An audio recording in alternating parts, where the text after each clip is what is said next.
জনগণকে দরিদ্র থেকে আরো দরিদ্রতর করে ফেলেছে। চিকিৎসা ব্যবস্থায় পিছিয়ে গেছে বাংলাদেশ, অনেক দূর এগিয়ে যাওয়ার কথা।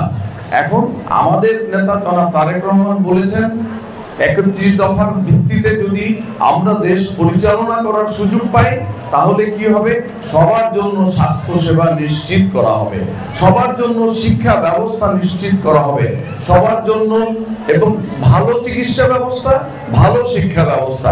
শিক্ষা ব্যবস্থা এখন রয়েছে, দেখা যায় প্রাইমারি স্কুলে শিক্ষক থাকে না, যেখানে 5 জন শিক্ষক প্রয়োজন সেখানে 3 জন শিক্ষক রয়েছে। এভাবে এছাড়া প্রশ্ন ফাঁস, দুর্নীতি, নানান অব্যবস্থাপনা সেগুলো তো রয়েছে, সেগুলোর কথা আমি বলতে চাই না। আপনাদের সকলের আজকে এখানে যারা ডাক্তারদের প্যানেল রয়েছেন সকলে ভালো ভালো বিশেষজ্ঞ ডাক্তার। আপনারা একটু ধৈর্য নিয়ে যদি দেখান তাহলে সবাই দেখাতে পারবেন। একটু সিস্টেমের মধ্যে থেকে আপনারা ডাক্তারদেরকে সহযোগিতা করবেন।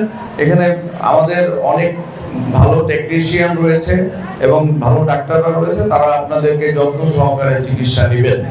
আপনারা যদি মনে করেন যে আজকে এই স্বাস্থ্য সেবায় আপনাদের আরো বেশি প্রয়োজন থাকে বা আরো ফলো আপের প্রয়োজন থাকে, আমি পাশেই আগামী সপ্তাহে আরেকটা স্বাস্থ্য সেবা ক্যাম্প করব। সেখানেও আপনারা আবার আপনাদের রিপোর্ট নিয়ে বা অন্য কোনো সমস্যা নিয়ে দেখাতে পারবেন।